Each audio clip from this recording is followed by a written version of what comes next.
Hi అండి, welcome to my channel Parvathi. ఈరోజు నేను ఉలవచారు పెడుతున్నానండి.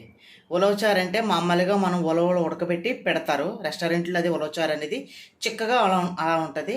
అలా కాకుండా మనం పప్పుచారు ఎలా అయితే పెట్టుకుంటామో ఆ టైప్లో నేను ఉలవచారు అనేది నేను పెడుతున్నాను. నా స్టైల్లో పెడుతున్నాను అనమాట. చాలా బాగుంటుంది. పప్పుచారు కంటే చాలా బాగుంటుంది. అయితే ఫస్ట్ నేనేం చేస్తానంటే అండి, మనం అయితే కాయగూరలు వేయాలనుకుంటున్నామో ఈ ఈ ఉలవచారులో అవన్నీ కూడా ముక్కలు కట్ చేసుకుని, నేనేం వేసాను ఇందులో వంకాయ, బెండకాయ, టమాటా, ములక్కాడ, పచ్చిమిర్చి, ఉల్లిపాయ ఇవే వేసానండి. ఇవే ఉన్నాయి, ఇవి వేసాను. తర్వాత కొద్దిగా ఉప్పు, కొంచెం పసుపు, కొంచెం కారం వేసేసి కొంచెం ములిగేంత వరకు మనం ఇలాగా నీళ్ళు పోసేసుకొని ఒక ఈజీలో వేయించుకోవాలి.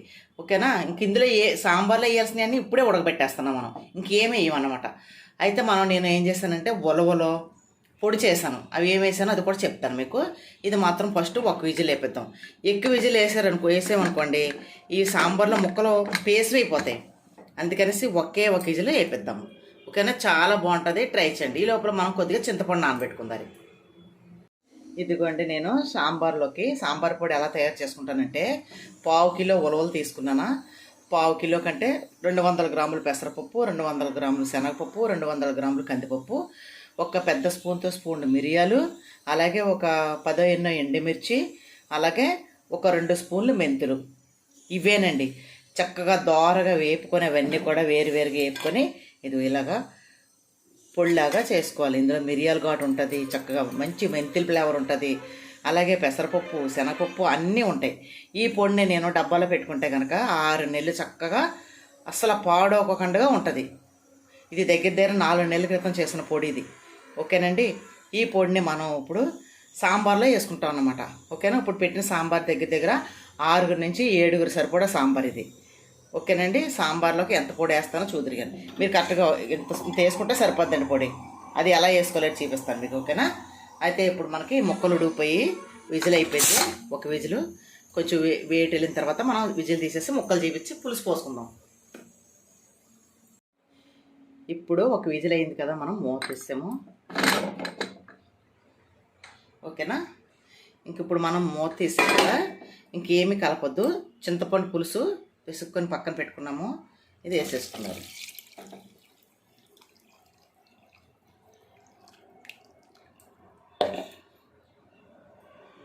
ఇప్పుడు ఒక్కసారి మనం దీన్ని పులుసు పోసిన తర్వాత కలుపుదాం.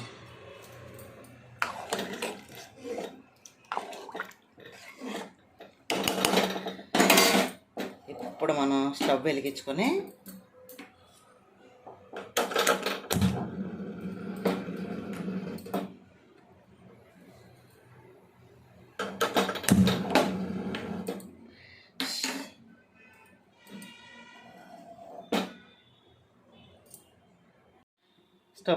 మనం ఇప్పుడు ఇదిగోండి పొడి చేసుకున్నాం కదా, పెద్ద స్పూన్తో 2 స్పూన్లు పొడి, సాంబార్ పొడి. పప్పులన్నీ ఇందులోనే ఉంటాయన్నమాట. ఇది వేసినట్టే చిక్కబడిపోద్ది మనకి. ఓకేనా? పొడి డైరెక్ట్గా మనం ఇలా వేసేసుకోవటమే, ఇందులో మరిగిపోతుంది. చాలా బాగుంటుందండి ఇది. చాలా అంటే చాలా బాగుంటుంది. అయితే మనం ఉడికిన తర్వాత ఇది ఇలా ఉందా ఇప్పుడు చూపిస్తాను మీకు. ఉడికిన తర్వాత ఎంత చిక్కగా ఉన్నది అనేది చూపిస్తాను. ఓకేనా? సాంబారే కొంచెం ముక్కలు ఉడిపోయాయి కదా మనకి, కొంచెం సేపు మరిగితే పులుసు ఏదైతే వేసామో అది మరిగితే సరిపోతుంది మనకి. ముక్కలన్నీ ఉడిపోయాయి కాబట్టి ఎక్కువ మరగక్కర్లేదు. ఒక 5 నిమిషాలు ఐలో పెట్టుకుని మరగబెట్టుకుందారు. మరిగిన తర్వాత చూపిస్తాను మీకు, చిక్కగా వస్తుంది.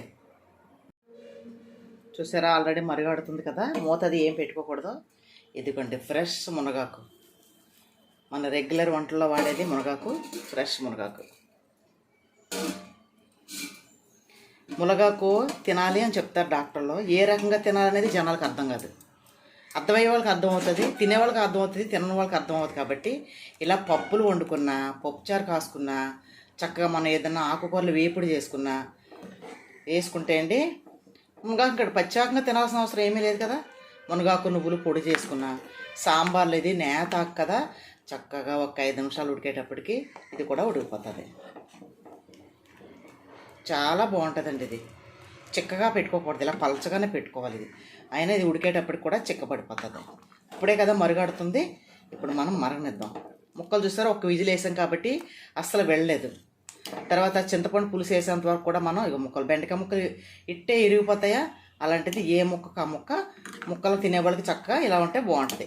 ఇవన్నీ కలాబెలా అయిపోయినాయి అనుకోండి, కుక్కర్లో ఎక్కువ విజిల్ వేసేసి గరిటెలెట్టి వేస్తామని కలిపేస్తే ఏమవుద్దంటే పేసం అయిపోయి ముక్కలో సాంబార్ అది ఏంటి అర్థం కాదు, దప్పలంలాగా అయిపోతుంది. ఇలాగ మనం ఉడికిన వెంటనే పులుసు పోసుకొని కలుపుకోవాలి. టమాటా ముక్కలు కూడా చూసారా అలా ఉండాలి.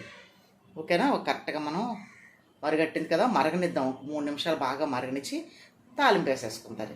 తాలింపుకి కూడా ఇవ్వండి సాంబార్లు తీసాను నేను. ఇగో ధనియాలు, జీలకర్ర, ఆవాలు, మెంతులు, ఎండుమిర్చి, కరివేపాకు వేయాలి. కొంచెం కరివేపాకు, ఫ్రెష్ కరివేపాకు తెస్తాను నేను. అయితే ఎల్లుల్లిపాయలు కొంచెం కచ్చబెచ్చగా వేసుకొని వేపుకుంటే బాగుంటుంది అన్నమాట. చూపిస్తాను మీకు పోపులు పెట్టేటప్పుడు. తీసుకున్నాను ఆల్రెడీ. ఇది మరుగడుతుంది కాబట్టి చూద్దాం. మరిగిపోయిందండి చక్కగా, చూసారా? ఇదిగో మరిగిపోయింది. మనం స్టవ్ ఆఫ్ చేసేస్తాను ఇప్పుడు. చాలు, ఇలా మరిగితే సరిపోద్ది. మునగాకు కూడా చక్కగా చూసారా, కనిపించట్లేదు, ఉడికిపోయింది. నేత కదా. ఇప్పుడు మనం స్టవ్ వెలిగించుకొని మనం పోపులు తీసుకున్నాం కదా. ఫస్ట్ మనం ఎప్పుడు కూడా ఎల్లుల్లిపాయలు కొంచెం కచ్చా పిచ్చాగా చెదక కొట్టేసుకొని కొద్దిగా పచ్చి వాసన పోయేంత వరకు వేసుకోవాలి. అప్పుడే ఫ్లేవర్ బాగుంటుంది.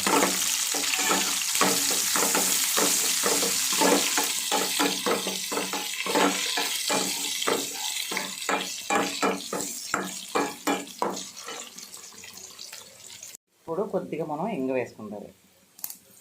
మునగాకు పప్పుల్లో మునగాకు ఇంగవ కంపల్సరీ అండి, నేను రెగ్యులర్గా వాడేది. ఏగిపోయినాయి కదా, పోపులు వేసేస్తాను. చిరపట్లు ఆనేసి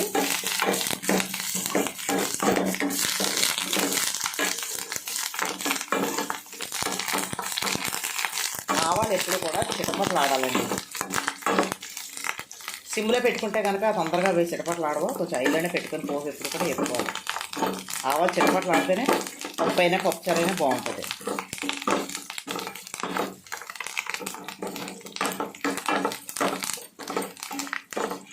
అయిపోయింది. ఇప్పుడు మనం సాంబార్ ఇందులో పంపేసుకోవచ్చు. ధనియాలు వేసుకుంటారండి, ఎందుకంటే పప్పుచారులు అది వేసుకుంటే పట్టి కింద పడినప్పుడు చాలా బాగుంటుంది. ఫ్లేవర్ చాలామంది ఇష్టపడతారు. మనం తినేటప్పుడు కొంచెం పంటి కింద పడింది అనుకోండి అప్పుడప్పుడు అక్కడక్కడని, అప్పుడు ఈ ఫ్లేవర్ అనేది చాలా బాగుంటుంది. అందుకే కంపల్సరీ అనేది ధనియాలు వేస్తాను. మెంతులు అనేది మంచి సువాసన కోసం మెంతులు వేస్తాం.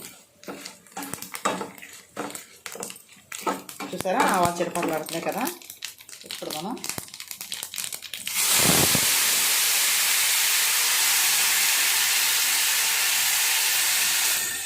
చాలా అంటే చాలా బాగుంటుందండి. స్మెల్ కూడా చాలా బాగుంటుంది. ట్రై చేయండి ఒకసారి. ఇందాక పలచగా అనిపించిందా ఇక మనకి, ఇదిగో మరీ పలచగానే ఉండదు, మళ్ళీ చిక్కగానే ఉండదు. ఇలాగే పెట్టుకోవాలి సాంబార్. ఇప్పుడు మనం అందులో పెరుగు పోసేస్తాం. ఇంగువది వేసాం కదా, మంచి సువాసన వస్తుంది. అయిపోయింది. చక్కగా దీనికి తోడు బెండకాయ వేపుడు కానీ, లేదా ఉప్పు చేపలు వేపుకొని కానీ, లేదా నెత్తలు వేపుకొని కానీ, చక్కగా ఎండ్రాయిలు వేపుకొని కానీ దీనికి సపోర్ట్గా తింటే కనుక గుమ్మడి వడియాలు కానీ, పిండి వడియాలు కానీ ఏదైనా కానీ వండుకుంటే వేపుకొని కానీ తినగలిగితే 2 పూటలకే కానీ ఇలా సాంబార్ పెట్టుకుంటే ఒక ఫ్యామిలీ ఖర్చు సేవ్ అవుతుంది, కడుపు నిండా తినచ్చు, చాలా హెల్దీగా ఉంటాము. ఓకేనా? చాలా అంటే చాలా కడుపు నిండుతుంది, ఆరోగ్యంగా కూడా ఉంటాము. ఇలా ట్రై చేయండి మీరు. ఎప్పుడైనా చుట్టాలు వచ్చినప్పుడు కూడా సాంబార్ పెట్టండి. ఒకవేళ కర్రీ వండాలనుకుంటే ఏ చికెనో తెచ్చి వేపండి. ఇలా వేసుకోవటం వల్ల మనకి చాలా పని సేవ్ అవుతుంది, ఖర్చు సేవ్ అవుతుంది. ఎందుకు చెప్తున్నానో మీరు వినండి.